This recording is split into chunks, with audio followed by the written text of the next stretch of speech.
Warm-hearted viewers, welcome to today's Science and Spirituality program on Supreme Master Television, the second in a two-part series featuring visionary best-selling author and a leading figure in the field of science and spirituality, Gregg Braden, whose work blends the profound wisdom of the ancients with modern discoveries in genetics and quantum physics. Through this unity, Mr. Braden believes that both inner and outer peace may be achieved.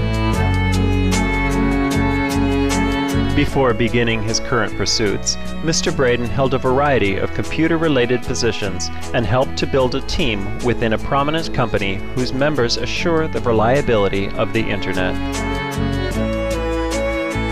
For the past 22 years, Mr. Braden has traveled to some of the world's most sacred and inaccessible places in search of ancient spiritual wisdom, from temples in the Himalayas to ancient ruins in Bolivia and Peru. On last week's episode, he described his discovery of a secret message encoded in the DNA of all living beings, God eternal within the body.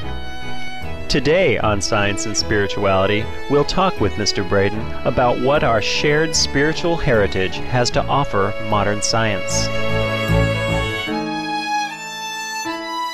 There is a wisdom that has been preserved by indigenous people of our world. They use a different language. It's not the language of science, because science is a new language. Science has only been here for about 300 years, since the time of Isaac Newton. But there's another language that's been here for thousands of years that answers some of our deepest questions. Who are we? Where do we come from? Why are we here? And what can we achieve? And that language is preserved in the traditions of these people who are disappearing from the world today. And I think it behooves us to honor our past and to honor those traditions. Are they old? Absolutely, they're old, but they're not obsolete. The principles are very, very valid. And I think they're the very principles that are missing in the scientific traditions that have prevented science from answering the questions. Mr. Braden believes that the world's spiritual traditions hold the keys to solving some of the most complex issues dealt with in science today, including the unified field theory. So as good as our science is, for example, there's a search for what is called the unified field theory. Scientists are struggling to find a formula that links and marries all of the forces of nature into a single theory that describes gravity and all of the forces, the quantum forces, and brings everything together. But I think there's a fundamental mistake that was made in science. And there are new experiments today that are about to tell us about that mistake. The new superconducting supercollider, for example, on the border between Switzerland and France. The largest, most complex piece of machinery ever built by humankind is about to recreate the first moments of the Big Bang, the first moments of creation as we understand it. If certain particles do not appear in those first moments, and specifically they're looking for something called a Higgs particle. If those particles don't appear, it suggests that the way we think of physics today is incorrect, and means we have to go back to the drawing board and start all over again, which may be a good thing, or we could simply start from the principles of our spiritual traditions that tell us what's missing. And the key is that consciousness has been written out of the equation of the universe. That means that we are written out of the equation of the universe. It means that we are considered as separate from, rather than part of, our world. The piece that I think is missing from the unified field theory is just that, it's consciousness. When we write us and consciousness into the theories of the universe, then I think we'll be on the track where we can answer the questions. And this experiment at the CERN Super Collider, there are implications. Textbooks may have to be rewritten. Our theories may have to be retaught. But I think it might be a good thing, because then it would put us on the right track where we can answer the question, who are we? Once we truly understand our nature in this universe, then I think the choices become clear and the opportunities become obvious. And that's where our empowerment, I believe, really begins. And it brings us full circle to the beginning of this conversation and our most cherished and ancient spiritual traditions, because they tell us we are powerful beings in this universe, that we're here as a result of a divine intervention, not necessarily religious, but the intervention of a greater existence. And that when we embrace that possibility and apply it into our lives, that we become healthy, happy, empowered beings, and that we have a world of peace and cooperation that allows us to achieve as a species things that seem like science fiction to us and imaginary. But I mean, what could we achieve? How far could we go if we work together and apply brilliant minds and beautiful hearts together? And I think we're about to find out because of where we are in the history of our planet right now. After this brief message, we'll learn about the true power of the human heart. Please stay tuned to Supreme Master Television.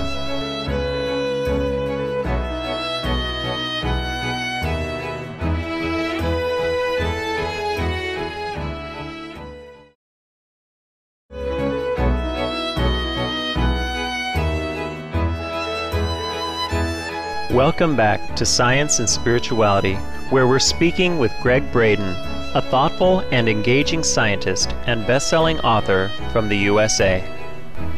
Whether it's from ancient holy scriptures or spiritual teachers, we're told that all beings are one.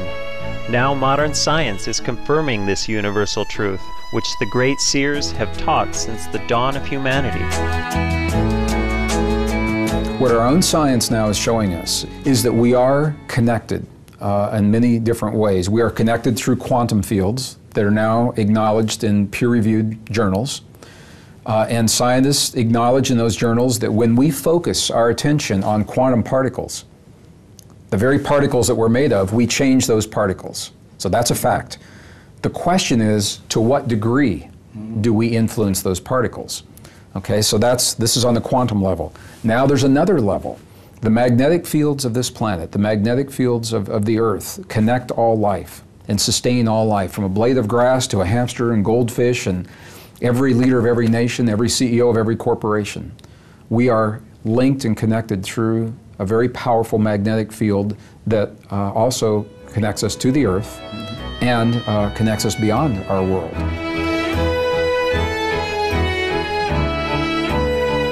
Venus, which is considered by many to be Earth's twin, as it is similar in size, mass, and composition, has no appreciable magnetic fields. Similarly, Mars has only traces of such fields. This is one indication that the presence of magnetic fields on Earth is very special, and even every being on our planet creates these fields. In 2006, peer-reviewed journals, medical journals, released the studies that amazed everyone because they found that the human heart is the strongest generator of magnetic fields in the body, 5,000 times stronger than the brain, the strongest electrical field, 100 times stronger than the brain, and that we create what is called coherence between the heart and the brain, which optimizes this conversation between the heart and the brain by having a feeling, and the feeling is what the spiritual traditions have always taught us about. When we can have the feeling in our heart, that feeling is what triggers a signal between our heart and our brain that literally connects us with our world in ways that we're only beginning to understand. Scientists have demonstrated that each individual's generation of magnetic fields is hugely significant when measured on a global scale, and Mr. Braden now provides a powerful example. There are two satellites that are positioned over North America right now. They're called stationary or geosynchronous satellites. One is on the East Coast, one's on the West Coast. Every 30 minutes, those satellites send a signal back to the Earth, and their job is to tell us how strong are the magnetic fields of the planet. And every day those fields ebb and they flow. They rise and they fall. In a 24-hour cycle, you can watch the fields rise and fall. And scientists are used to seeing that. So one day, scientists are looking at the data and they see the rise, the fall, the rise, and the fall, and all of a sudden they see a spike. It goes right off the chart. And the scientists are saying, well, what on earth? What on earth, literally, is happening to create this spike in the fields? Well, they overlaid it onto a calendar of days.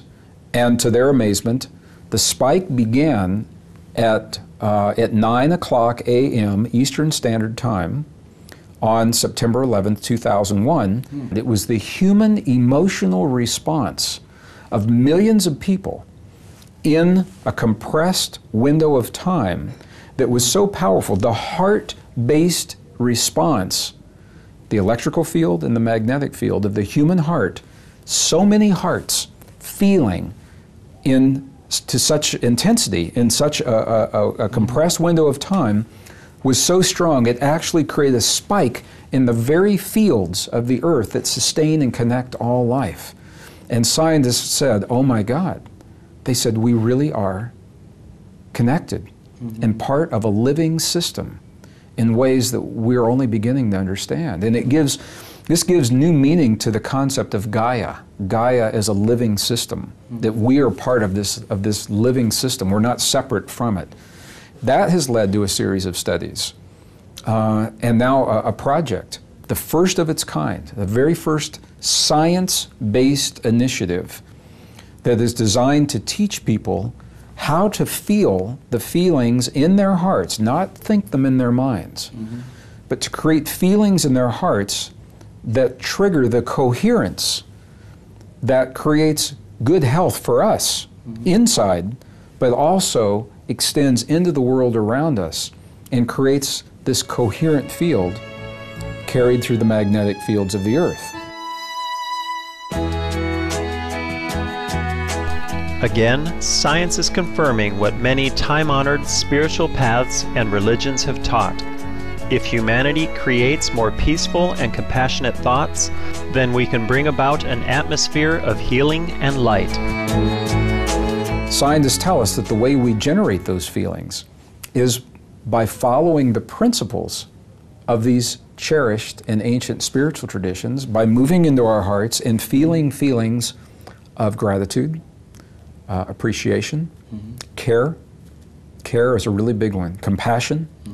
Those kinds of feelings in the English language trigger the heart-based response that sends the signals to the brain and tells the brain that we are living in a caring, peaceful world.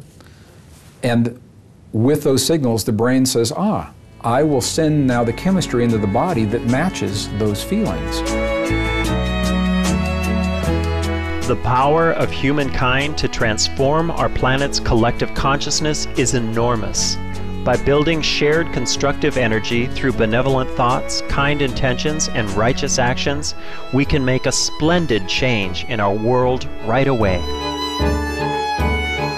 Thank you, Gregg Braden, for bringing this message of hope to the public, and we wish you the very best in your continued research that is affirming the harmony of science and spirituality.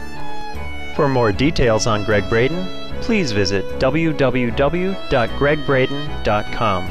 Books and other media by Mr. Braden are available at the same website. Thank you, friendly viewers, for your company today on our program. Coming up next is Words of Wisdom after Noteworthy News. May we all follow in the footsteps of the wise spiritual teachers who have sustained our planet throughout the ages.